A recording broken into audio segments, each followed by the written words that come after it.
Bem-vindos a mais um Painelcast. Eu sou Mayra Cripa, sou engenheira e diretora de comunicação da EARP. E hoje eu estou aqui com o engenheiro agrônomo, escritor, professor e foi secretário de Agricultura e Meio Ambiente, Chico Graziano. Chico, primeiramente, obrigada por ter aceitado o nosso convite. É um prazer receber você aqui. E estamos também com o nosso vice-presidente Zé Walter Figueiredo e o engenheiro agrônomo Leonardo Barbieri. Chico, você consegue começar contando um pouco da sua história? Eu? Não. Falar de mim é horrível.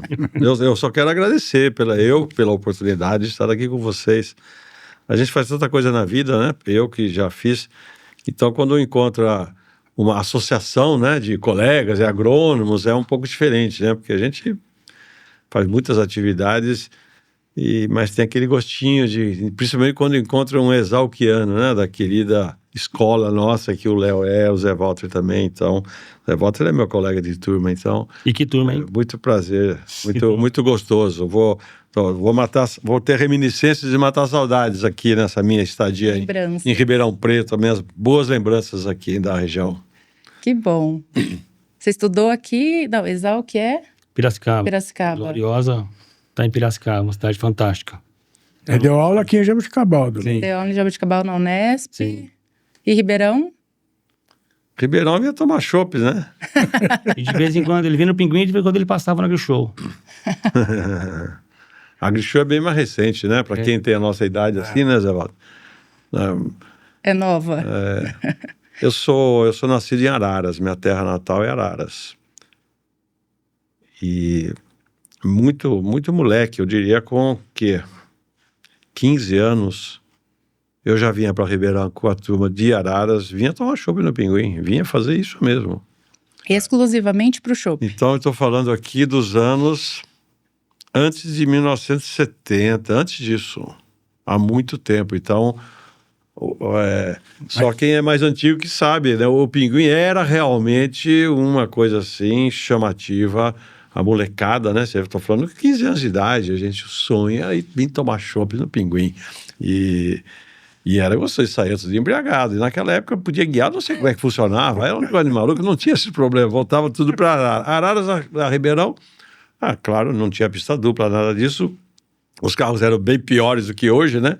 Mas a gente, sei lá, tirava em 1h30. Então vinha, passava a tarde aqui tomando chopp, comendo as coisas, vendo as meninas bonitas e voltava e contava para todo mundo. Eu fui tomar chopp no Pinguim. Né? Então, para mim, Ribeirão Preto faz parte da minha história, das minhas lembranças, desde muito antes de eu vir para Jabuticabal, que eu vim em 1977, fiz concurso e durante 16 anos morei em Jabuticabal. Aí Ribeirão Preto é a capital da região, né? A gente vem fazer compras, vem tomar chopp também. Eu nunca fui de tomar muito chopp nem nada, mas...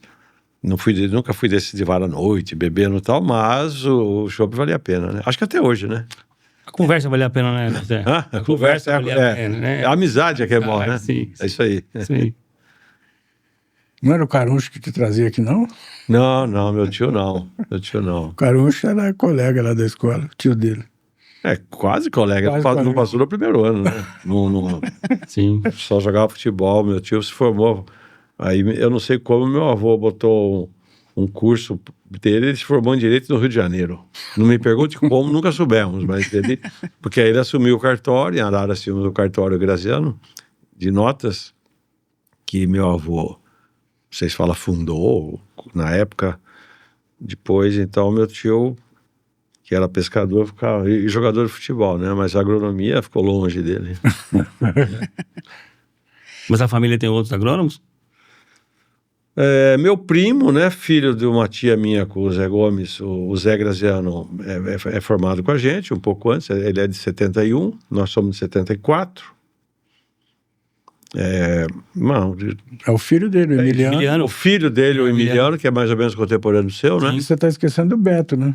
Meu irmão Beto é formado em Jabuticabal, eu esqueci do meu irmão, Eu estava lembrando de meus filhos, que eu tenho 3 filhos no primeiro casamento, nenhum é agrônomo, não quiseram. Eu me casei de novo, aí minha filha é formada em Piracicaba, há 10 anos de agronomia. Essa que cuida da fazenda hoje. Eu tenho uma fazendinha lá em Goiás, de gado, e vou falar dela aí na palestra que vocês me convidaram. E falando um pouco da sua trajetória, né? Você tem uma carreira que atravessa a agronomia, política, a gestão e a escrita.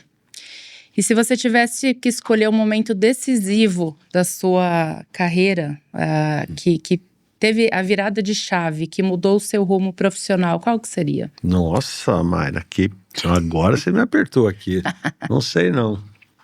Já estava falando de um livro, né? Que vou lançar um livro. Não, deixa eu falar do livro depois. Eu tô mais curiosa. Vou falar.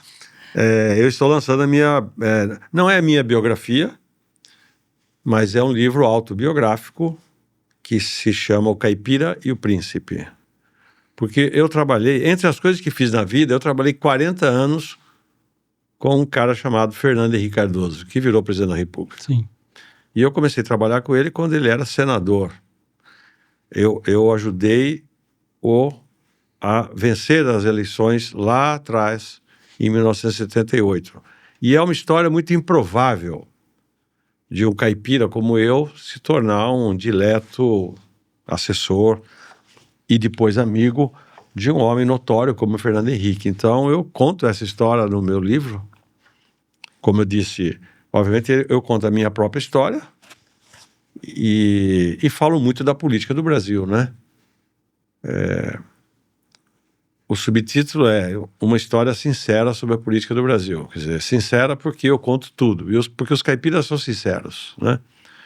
E uma das razões pelas quais eu não me dei muito bem na política, como deputado federal, que eu me elegi em 1998, me elegi deputado, o Zé Vatti me ajudou, é que para ser político já estava, hoje radicalizou, Léo, mas você precisa florear muito, tá? Um dia, um deputado, eu acho que foi Inocêncio Oliveira, lá na Câmara, falou para mim, Chico, é o seguinte, não precisa falar tudo o que você pensa, porque eu fiz lá uma reunião, falei, e não devia ter falado o que eu falei, segundo ele.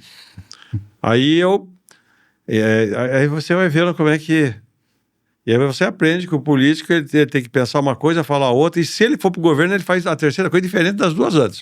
Não é nem o que ele pensava, nem o que ele falava. Ele faz diferente. Então, existe essa forma dissimulada de ser, faz parte do jogo da política. Veja o que o Trump está fazendo nos Estados Unidos. Veja o que eles, em geral, fazem. Você nunca entende direito, né? Sim, sim. Há políticos que são francos e sinceros. Há outros que são exageradamente mentirosos, né? Eu estou dizendo da arte da política, não estou dizendo de quem faz para mentir, para enganar, com com interesses escusos. Eu estou dizendo que faz parte da política você ter um pouco assim... E eu, como sou filho de calabrês é uma raça de italiano rude, escuro, né? Meu avô, meu pai, então eu acabei sofrendo um pouco na política por causa que eu nunca soube dissimular muito o que eu pensava. E na minha vida toda isso me perseguiu, mas é a minha marca registrada, né? Eu tenho muitos amigos, mas também conquistei alguns adversários porque acho que eu falei coisas que não devia na hora dele lá. Porque o político, como fui muito tempo, na vida pública, né? Depois eu não fui deputado mais, mas fui secretário de Estado 2 vezes. E então, ao falar isso, eu estou quase que te respondendo, né? Quer dizer, na minha trajetória, essa mistura ou essa dificuldade entre uma pessoa que tem as origens como eu tenho, como nós somos em geral do interior, de falar as coisas como elas são, de lutar... Eu sempre tive uma certa dificuldade de temperar isso com aquilo que fiz na vida pública, né?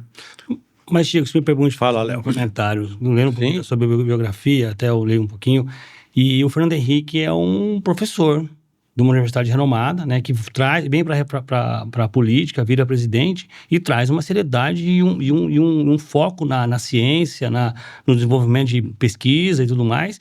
E você torna-se, se eu não me engano, você foi do gabinete dele, você foi... Eu fui chefe do gabinete. Chefe do gabinete dele. Então, acho que tem um momento no Brasil importante, histórico, que entra um professor, né, e entra com essa seriedade que você está falando. Ou estou enganado? Não, Deus me livre, não tá não. Eu estava lá por causa disso, né? E trabalhei com ele tantos anos por causa disso. Mas, de qualquer forma, ele é um sociólogo. Sim, a formação dele, ele é um intelectual, fala 5 línguas, fez tudo o que fez. E ele era chamado o príncipe da sociologia da USP. E, naquela época, ele era presidente da Associação Internacional de Sociologia. Era um homem... Quando eu comecei a dar aulas, nós usávamos alguns livros dele, especialmente um que se chama Desenvolvimento e Dependência na América Latina, porque a gente queria discutir quais eram os caminhos da agricultura brasileira, do desenvolvimento brasileiro, que o Brasil era muito rural ainda. Naquele momento ele era dependente de alimentos importados. A questão da dependência, etc. Então, nós utilizávamos, né, já naquela época, os textos dele, os livros, etc. Então, enfim, essa história eu conto um pouco. Só que eu conto e falo também sobre aquilo que não se explica, né? Porque realmente nós tivemos uma convivência muito próxima e que nada indicaria, né? Nada indicaria. Mas essa virtude ele tinha comigo. Agora, ele era bem maneiro, entendeu? Sabia. O Mário Covas, por exemplo, que era contemporâneo, foi governador de São Paulo quando eu fui secretário de Estado de Agricultura. O Mário Covas já era o manjetão, já era quase espanhol, já, né? Fernando Henrique, eu escrevo no livro em algum momento, porque é o que todo mundo sabe e fala dele. O cara ia lá, falava umas maiores barbaridades pra ele dizia, pô, que legal, não sei o quê. Eu já tinha dado um tapa, que isso, que bobagem você tá falando aqui, pô. Não, ele jamais falava. Eu falei que era muito polido, né? Como era uma característica dele. Mas, então é isso. Comecei falando, o livro chama O Caipira e o Príncipe. Nós vamos lançar agora o nosso podcast aqui vai ficar no ar, mas o lançamento é dia 21 de outubro, vai ser logo. Eu tô até nervoso. Eu vou me preparar muito, porque a imprensa eu, modéstia à parte, sou um cara conhecido, porque fiz essas coisas todas aí, né? Então tem muitos jornalistas que querem saber o que você vai contar, você vai contar... Não vou contar nada que ninguém já sabe, né? Meu livro não é um livro de fofocas. Mas eu vou falar sobre a podridão da política no Brasil. É isso que eu vou falar. E como que chegamos a isso, né?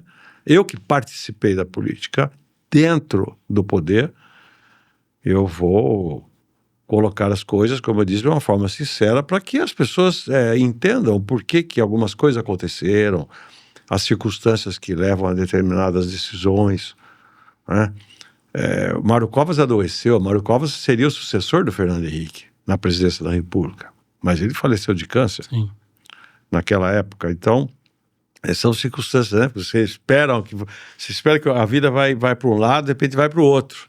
Eu próprio, que conta a minha história, porque o livro é autobiográfico, eu era deputado federal, nunca tinha sido candidato na vida, fui, modéstia à parte, entre aspas, um bom secretário de Agricultura do Estado, me projetei, não, vai ser candidato, a gente te apoia e tal. Fui, eu tive quase 70 mil votos, me elegi. Nunca tinha sido vereador, nada, me elegi deputado federal.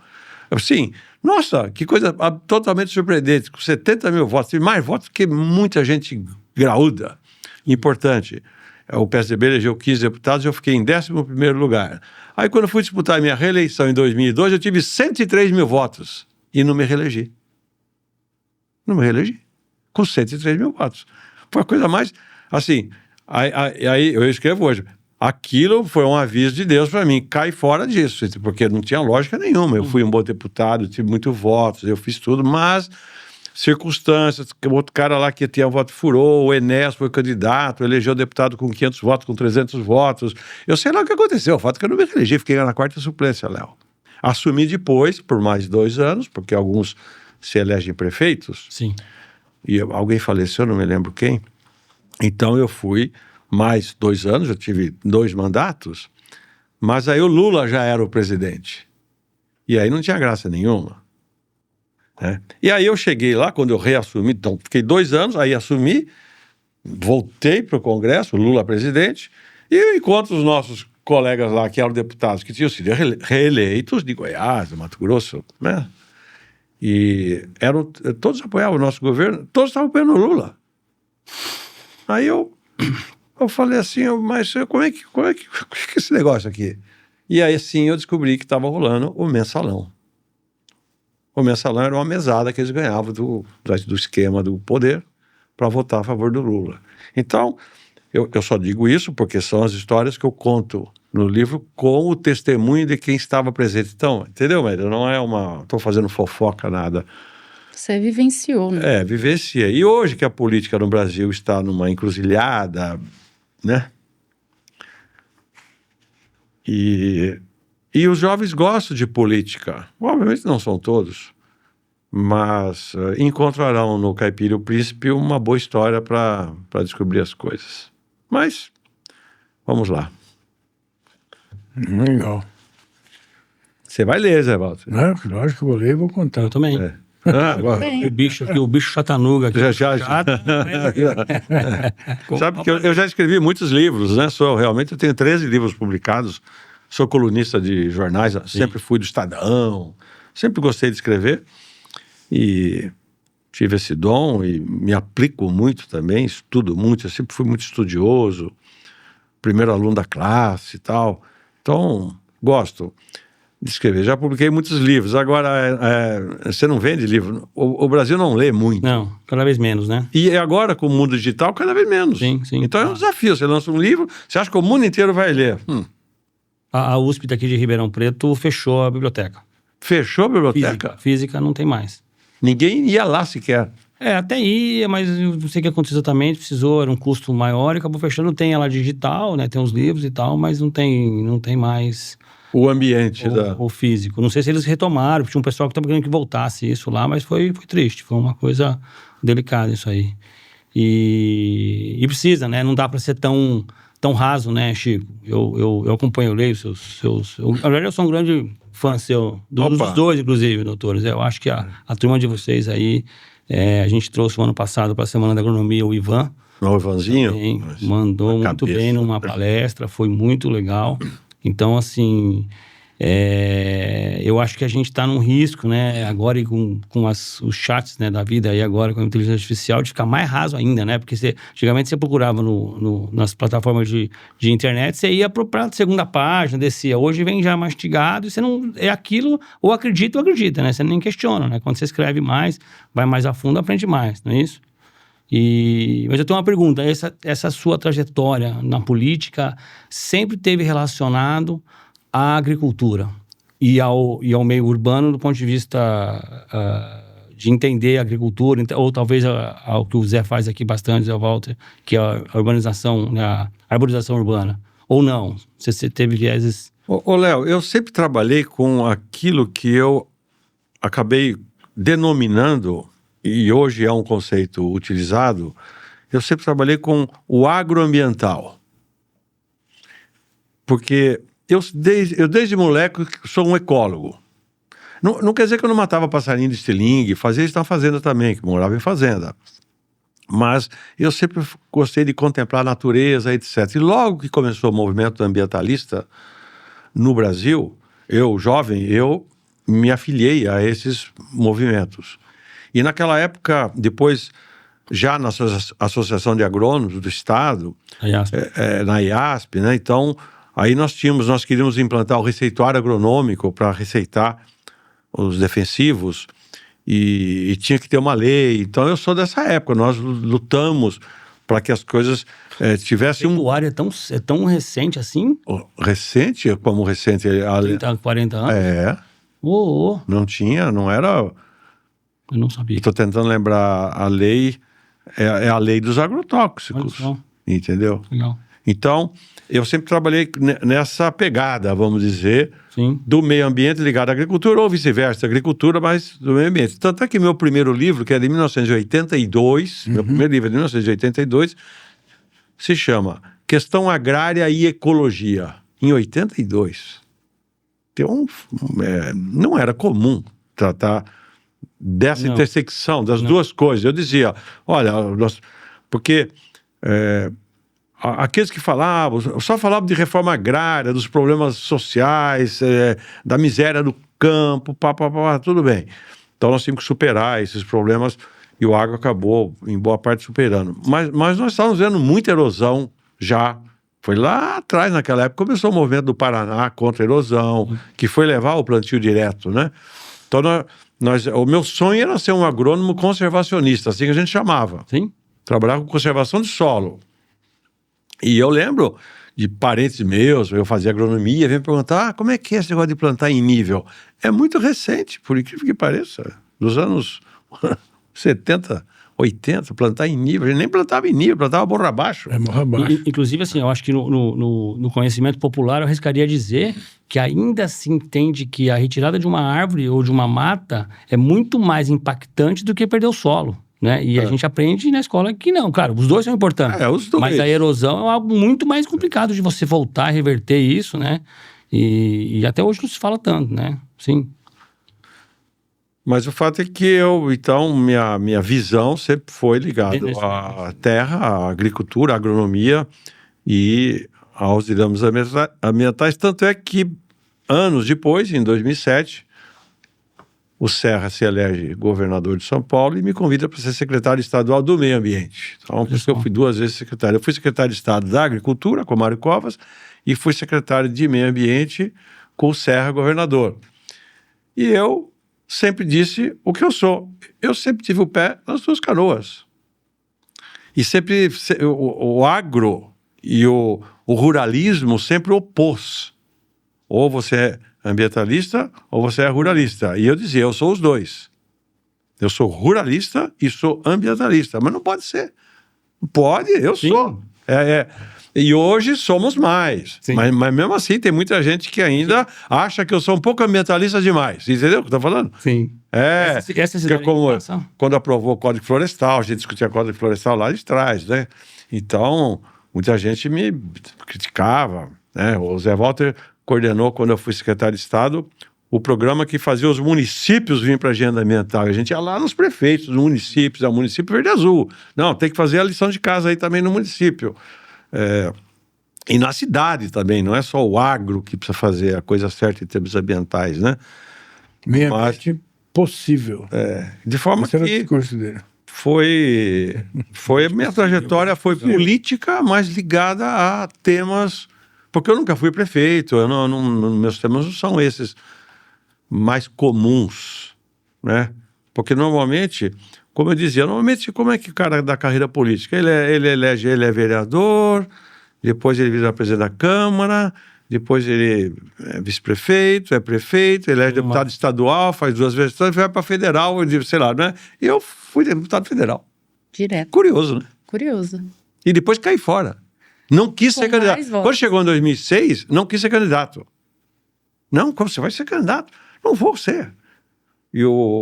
Tentaram me convencer, o Goldman, que era vice-governador, ia ser. Não, tinha sido eleito com o Serra. Não, você vai ser, porque o Aloysio não vai, o Goldman não vai, nós vamos para você. Não quero mais, não quero ser.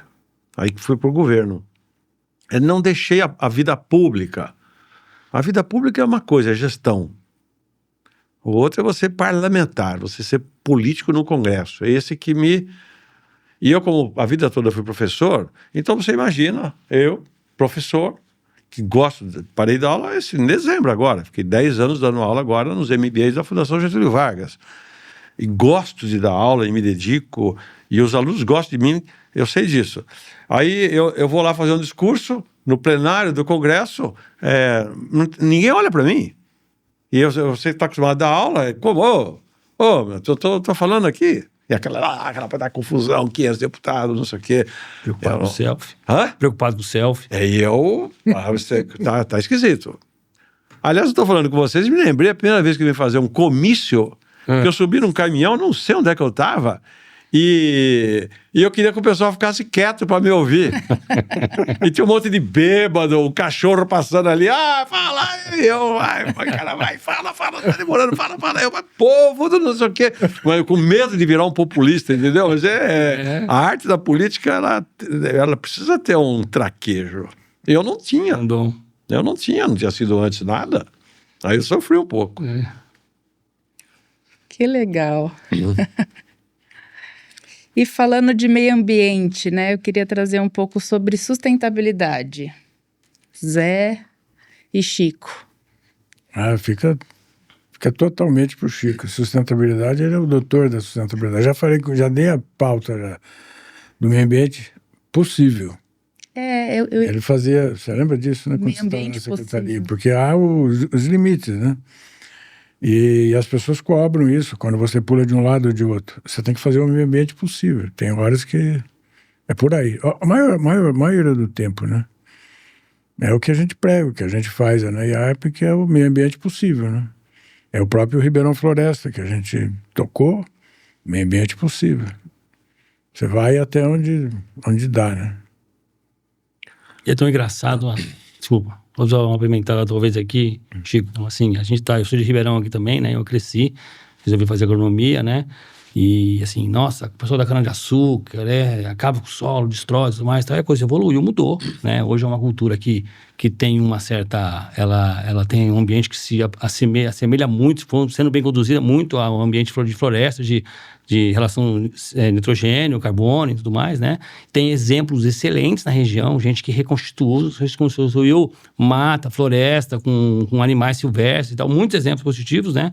Mas a cidade tem ainda uma cisma muito grande com tudo isso, né? Quer dizer... Um ranço, né? Um ranço e uma desconfiança. Então, ano passado pegou fogo aqui. Não, o pessoal da usina que pôs fogo, eles querem pôr fogo, acabar com tudo. Não. A camada de palha em cima é importante, papapá, essa conversa toda. E a hora que você volta para a cidade, e a gente faz o trabalho lá do Ribeirão Floresta, né? A gente levanta os índices de que cada 10 casas...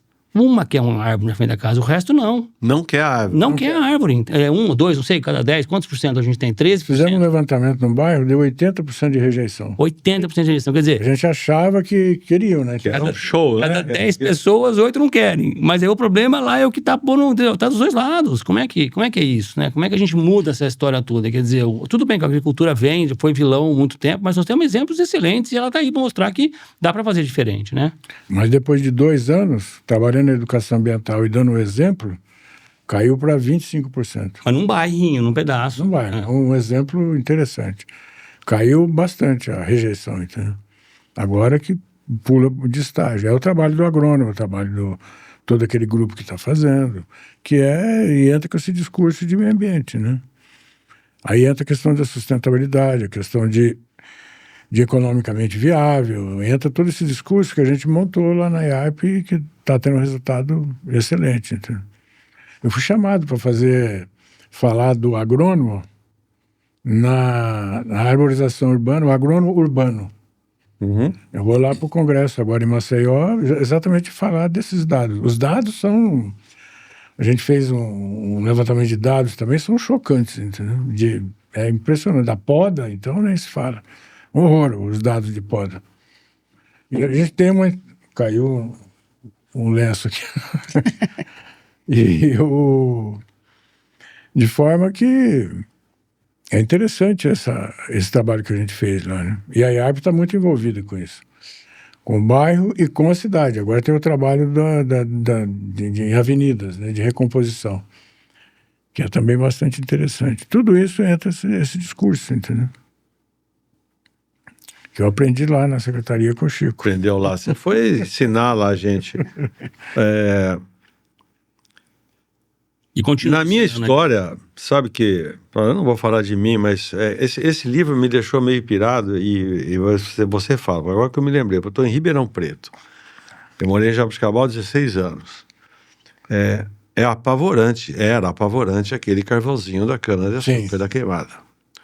Lá em Araras ou em Piracicaba, a gente chamava de picumã, não sei porquê. Sim. Aqui, cada lugar tem um nome, mas é o...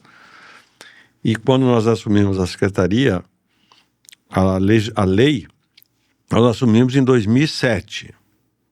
O Serra venceu a eleição em 2006 e assumiu em 2007.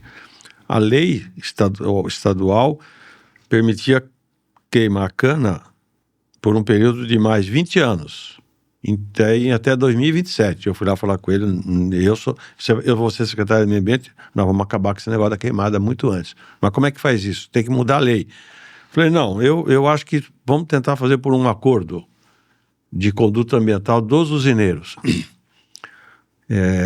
Mas isso não funciona, Chico.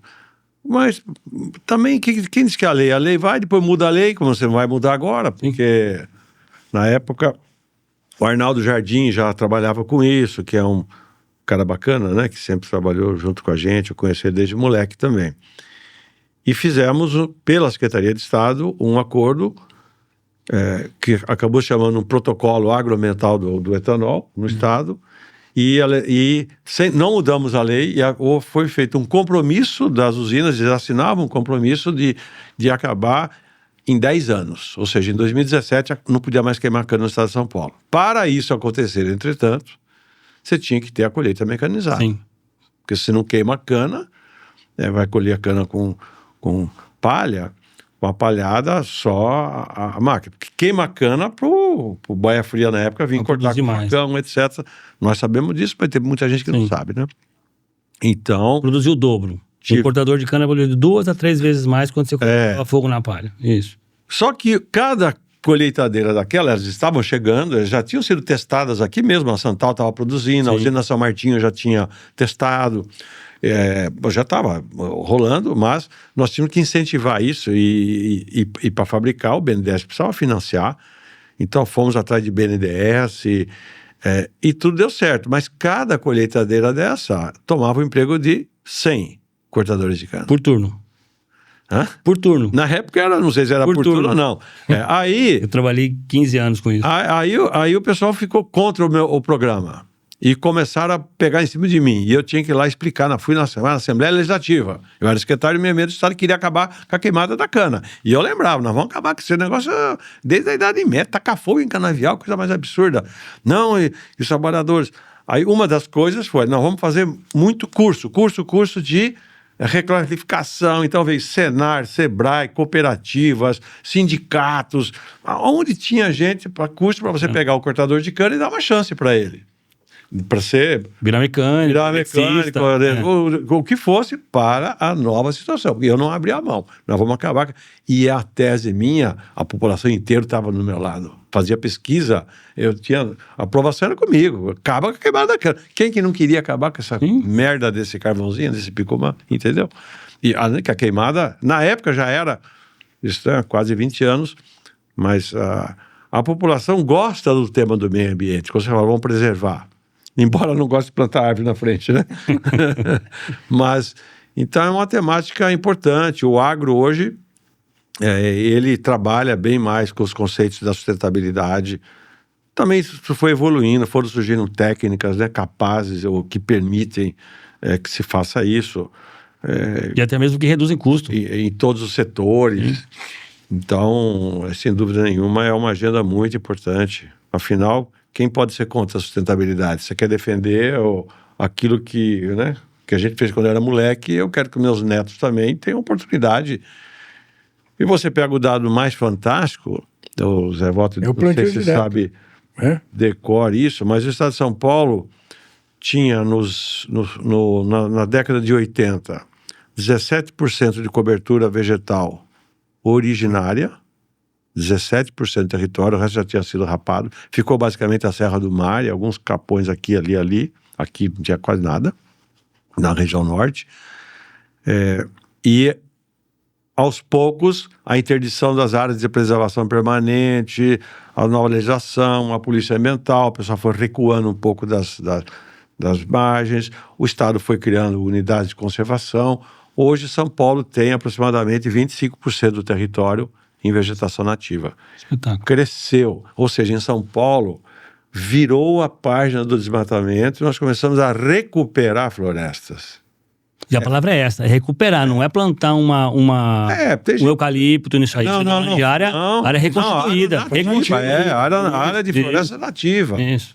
Especialmente E a recuperação das matas ciliares, como a gente gosta de falar, ela fazia parte do programa do protocolo agroambiental. Era acabar com a queimada e fazer a proteção dos corpos. Porque as usinas plantavam cana até a beirada do riozinho mesmo. Sim. Você sabe disso. Mas quando chegou a colheitadeira Brutamonte, grandona daquela área, que vai chegando perto naturalmente a tecnologia ajudou a recuperação.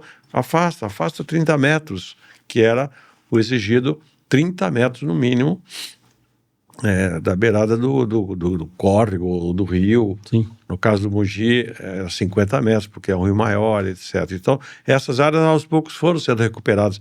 Ainda tem lugares que não são, mas é uma agenda importante e exitosa no agro brasileiro a sustentabilidade. Mas sempre com alguns produtores, né, que enxergam, são visionários e enxergam que isso é possível, né? Você falou o nome de algumas... né? E puxa, você falou o nome de algumas usinas aí. A usina São Martinho mesmo, a usina São Francisco, lá de perto de Jabuticabal, né? A São Francisco já virou pro orgânico em geral, então, né? Quer dizer, os balbos desde sempre ele acreditava. E eu lembro que a gente fazia uns estudos de produtividade e as usinas que apostaram no plantio, na colheita mecanizada... Não perdiam. Ganhavam em qualidade de matéria-prima e produção, né? E isso deve ter ajudado, né? Você mostrar os bons exemplos, né? Eu falo isso para lembrar que a gente tem que valorizar esses agricultores que estão olhando isso, né, Chico? Acho que você fala muito isso, né? Dos agricultores que estão... Você me lembrou que nas discussões para acabar com a queimada, eu fiz reuniões lá na Única, né? A União da Indústria Açucareira, acho que é um nome assim, com usineiros. Olha... O João Sampaio era secretário de Agricultura do Estado. Ele concordava mais com o lado do Serra. É melhor mudar a lei. E obriga.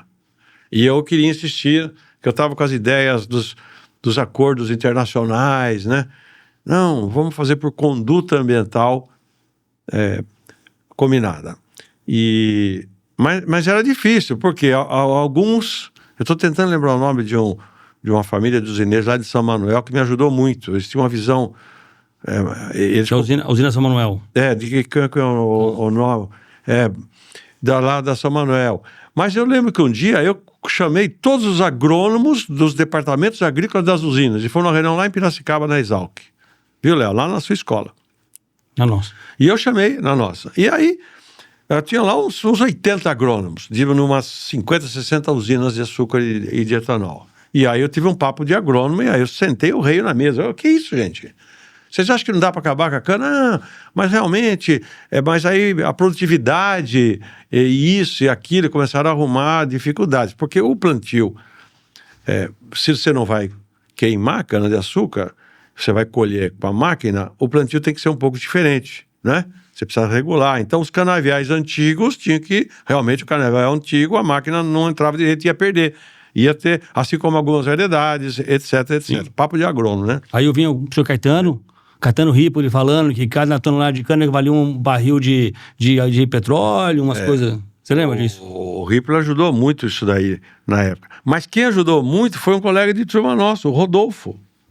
Eu não sou o Rodolfo, o que caramba, o sobrenome dele, mas nosso colega de turma, da turma de 74, que era o chefe do departamento agrícola. Dinucci, a família. Dinucci, São Manuel. Lá em São Manuel, O Rodolfo era o chefe do departamento agronômico, não chamava isso, chamava alguma coisa assim, do Binho, que já estava muito forte na época, que virou o dono aí, que foi comprando as usinas todas, né, do grupo... Sim, da Raizen. Da Raizen. Cosan. Da Cosan. Da Raizen Cosan. E eles tinham já umas 8 ou 10 unidades do Binhometo. E o Rodolfo falou, não, Chico, se você está falando, você está certo. Vamos encarar isso aqui como um desafio. Ele ajudou. Ele também era meio assim, vai dar trabalho. Mas, gente, vamos acabar com a queimada da cana no estado de São Paulo. Pensa na população. Pensa lá em Ribeirão Preto, quando queima a cana, como é que fica esse sertãozinho. Em Jabuticabal, onde eu morava. Sim. Morei, né? Já não morava mais.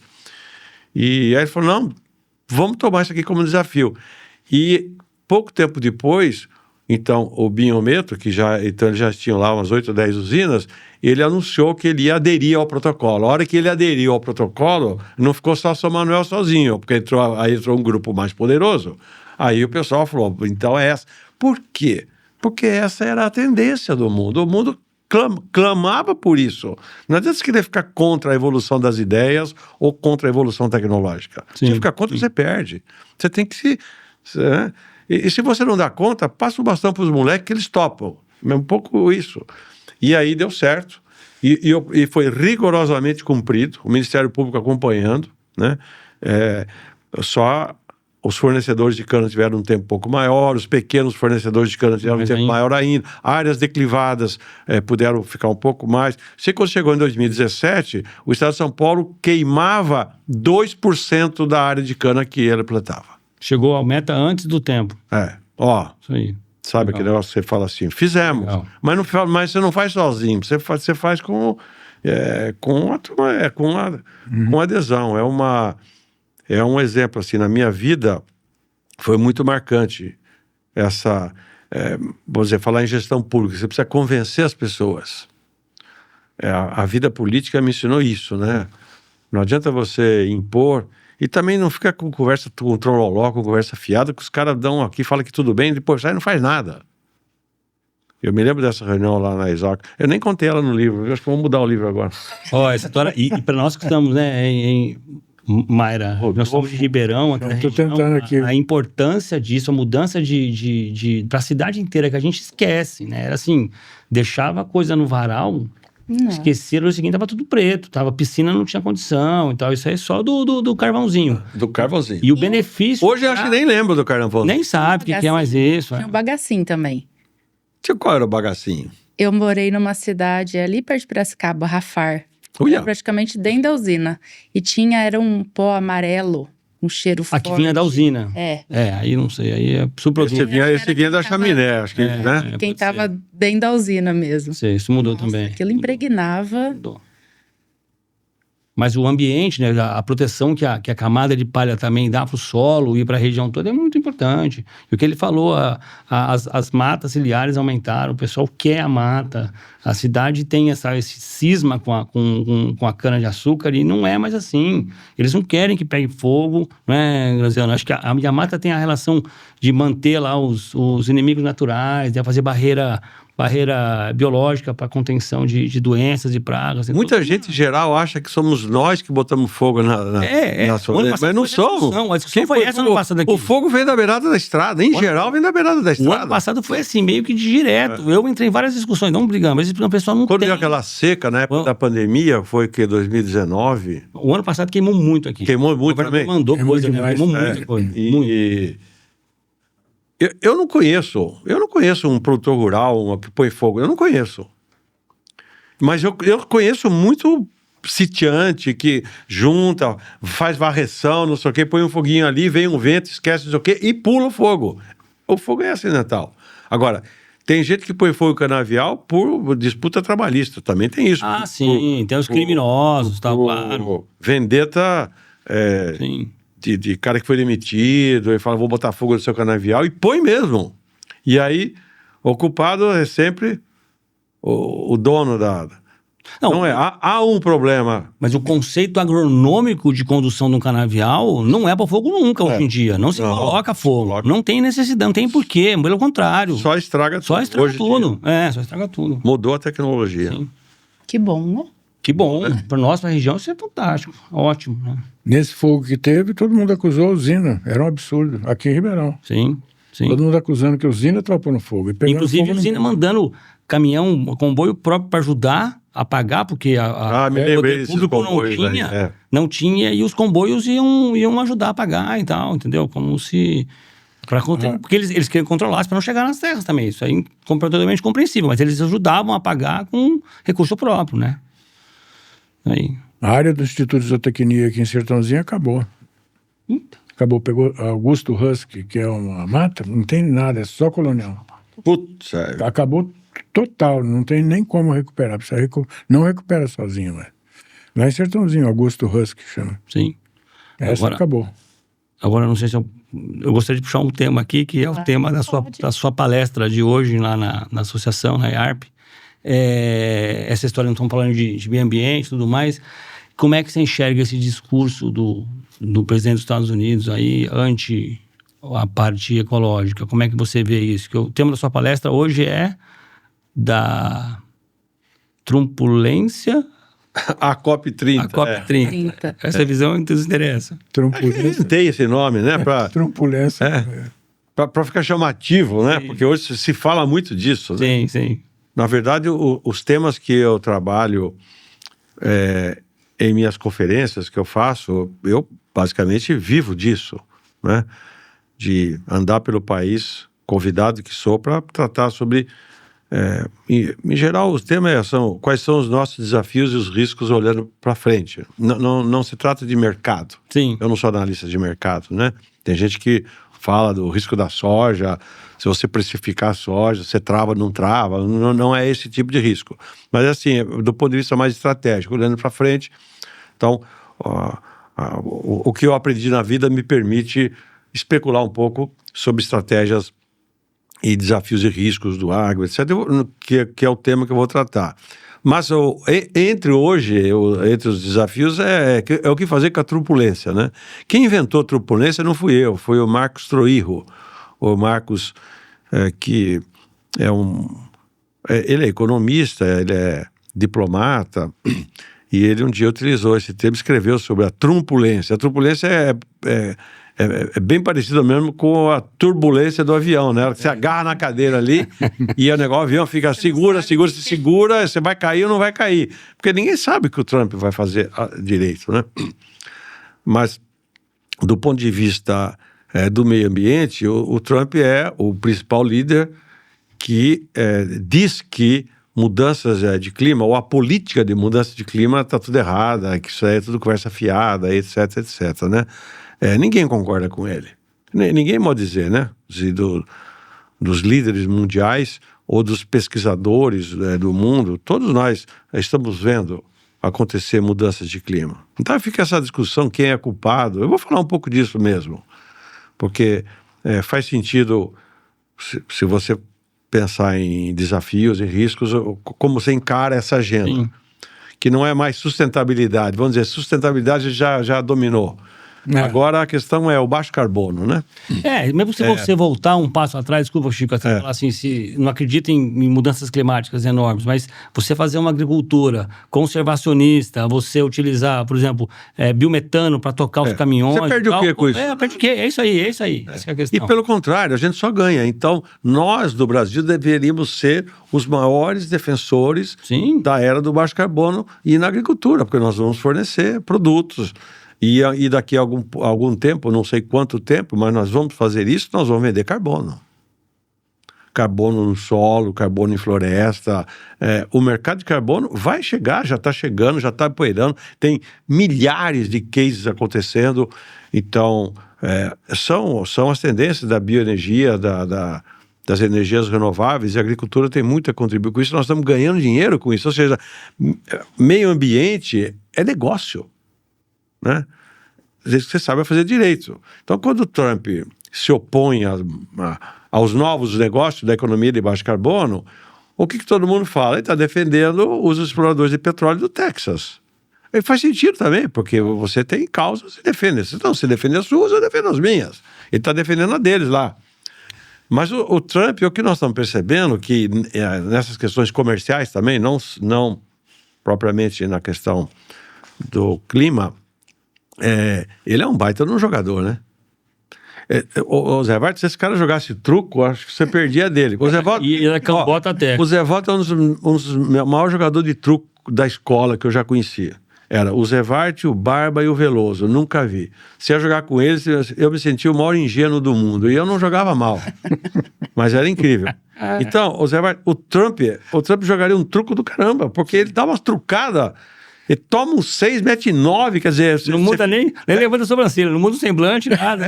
Não, o cara é farso, blefa pra caramba, entendeu? Porque ele tá defendendo a visão dele, que os Estados Unidos perderam capacidade na industrialização, tem um déficit de mais de $1 trilhão por ano, que compra tudo de fora, porque as empresas norte-americanas foram produzir na China. Ou em outros lugares, no Vietnã, então, ele ganhou a eleição defendendo a reindustrialização dos Estados Unidos, Make America Great Again, né? Então, ele faz a política dele. O que nós não podemos aqui é bancar o trouxa, né? Sim. O trouxa é aquele que, né, toma isso como, e agora, né? Vão acabar com a gente. Calma, não vai não, isso aí vamos com calma, né? E como o mundo está muito, na política, está muito polarizado entre esquerda e direita, isso daí só atrapalha a gente, entendeu? Só atrapalha. Porque te impede de raciocinar de forma mais complexa. Então, se o Trump falou está certo, se você falou está errado. Não é assim.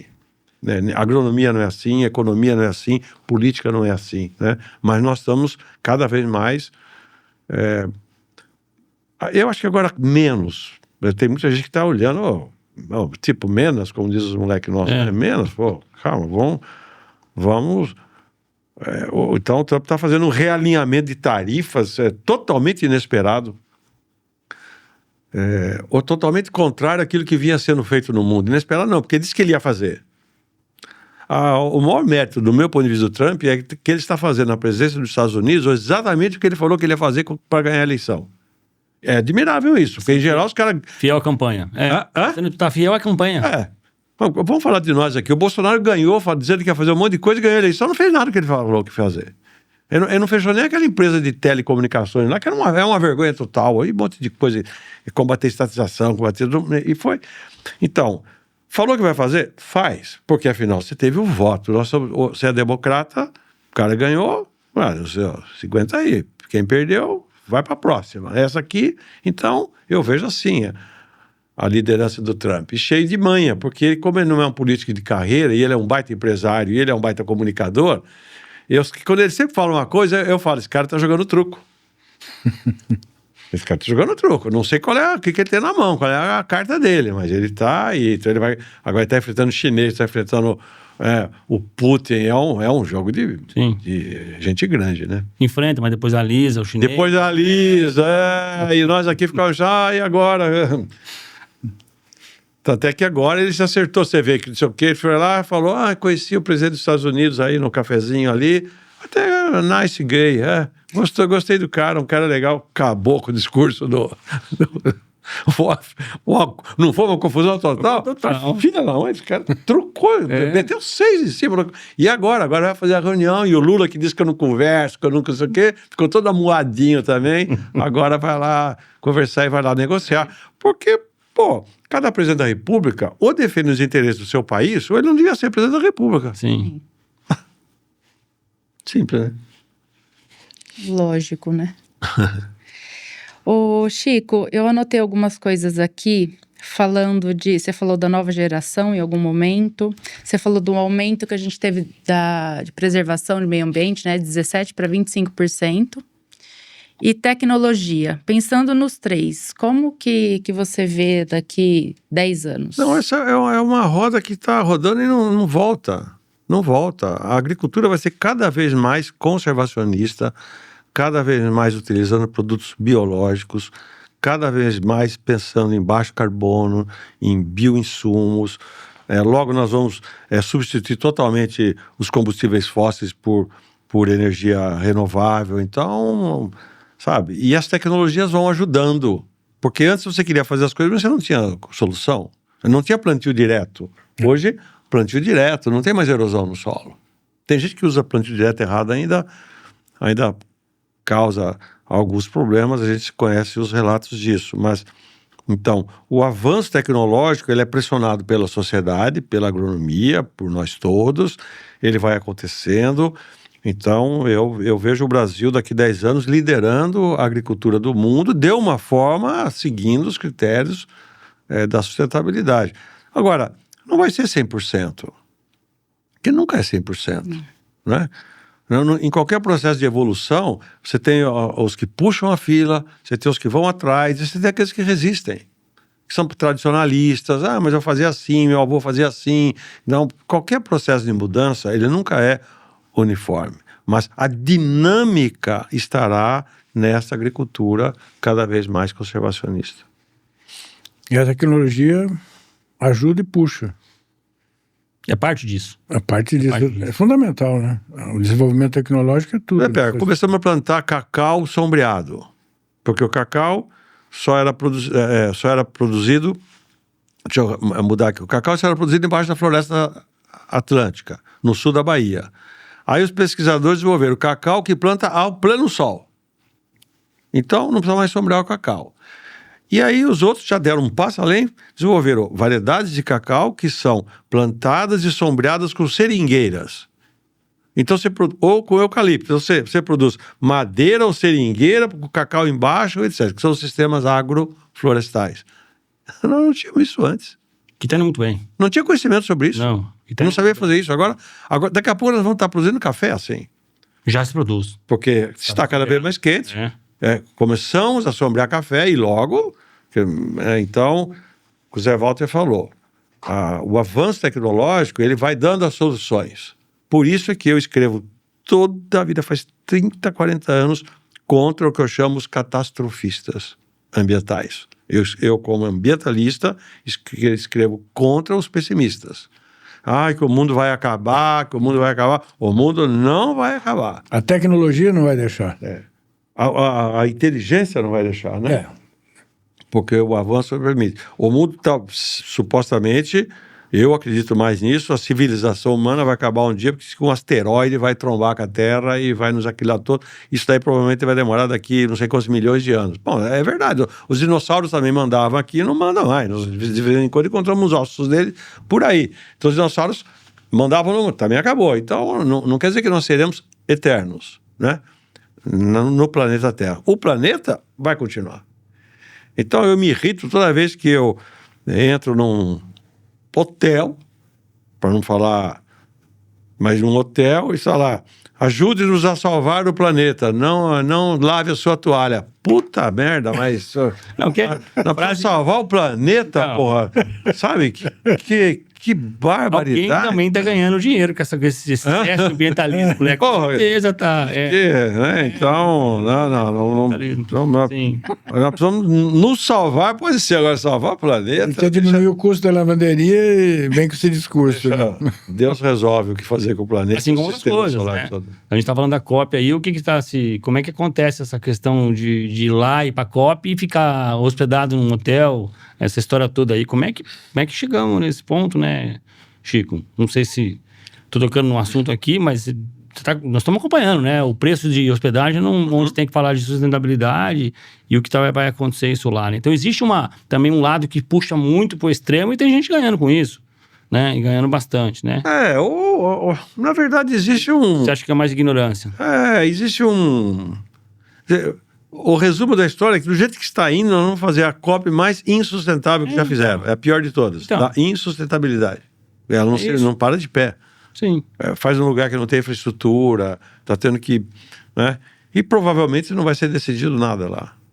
Porque o próprio boicote dos Estados Unidos, a COP, obviamente muitas empresas, muitas nações, tipo, vamos com calma nisso. Como aconteceu...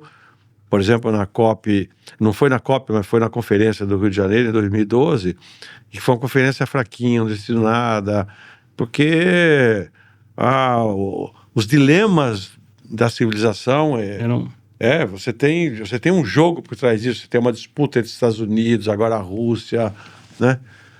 Então veja como é que a Europa, todos os países da Europa, né? Focados na transição energética, precisa substituir bioenergia, e todo mundo, boa, vamos nessa daí. De repente a Rússia invade a Ucrânia, estoura uma guerra absurda, né? E os europeus falam assim, vamos boicotar a Rússia. Aí alguém, tá numa conversa de boteco e fala assim, gente, é o seguinte, o gás que aquece as nossas residências vem da Rússia. 85% vem da Rússia, nós não podemos brigar com a Rússia. Porra, é mesmo. Então, eles vão parar de falar em transição energética. Sim. Estão queimando gás, porque se o Putin fala assim, fecha a torneirinha do gás aqui, cadê? Porque até vir as soluções, né, da energia solar, aí a Alemanha começou a falar em energia... elétrica. Não, energia nuclear de novo. Nuclear de novo, sim. Né? Energia nuclear de novo. Quer dizer, esses dilemas, eles são sempre muito complexos. E aí você pega a gente falando da COP, Parece jardim de infância. Sim. Mas, tratando um pouco... Fala umas bobaginhas, sabe? O assunto é complexo. muito mais complexo, né? Trazendo um pouco o tema que a Mayra trouxe e o que você já falou aqui, eu tenho uma questão que eu acho que é bem interessante, o que você já falou, que assim, na questão de sustentabilidade, existem formas de ganhar com isso. E o Brasil precisa de olhar para isso, né? Assim, a gente...